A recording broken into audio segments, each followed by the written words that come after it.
অবশেষে জুলাই সনদে সকল রাজনৈতিক দলের স্বাক্ষর গ্রহণ করা হয়েছে, একমাত্র এনসিপি ছাড়া।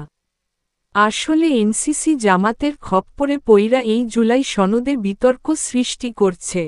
জামাত জুলাই সনদ নিয়ে বিভিন্ন সময় বিভিন্ন রকম যুক্তি উপস্থাপন করেছে, যেটা তাদের কাজের সাথে কথার কোন মিল পাওয়া যায় না। জামাত ইসলাম তাদের রাজনৈতিক কালচারে সৃষ্টির শুরু থেকে এখন পর্যন্ত বারবার সবাইকে ধোঁকা দিয়ে যাচ্ছে। শেষ পর্যন্ত সবচেয়ে বড় ধোঁকাটা দিল এনসিপিকে।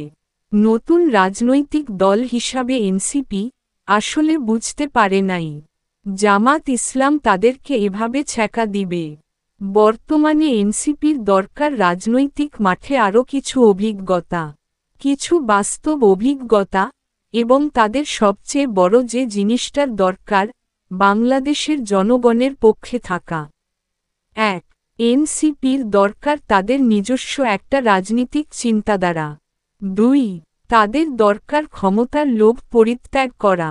৩. তাদের দরকার জনগণের চাওয়াটা সরকারের কাছে তুলে ধরা এবং সরকারের ভুলগুলো জনগণের কাছে তুলে ধরা। ৪. এনসিপির দরকার ক্ষমতার জন্য ধৈর্য ধরা। ৫.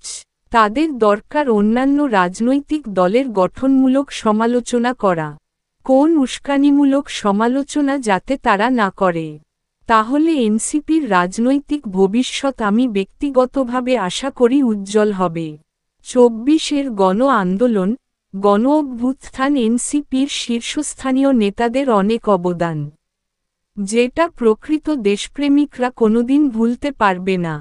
তাই তাদের উচিত কোন রাজনৈতিক দলের প্রলোভনে পা না দিয়ে নিজেদের পায়ে দাঁড়ানো। ধন্যবাদ সবাইকে।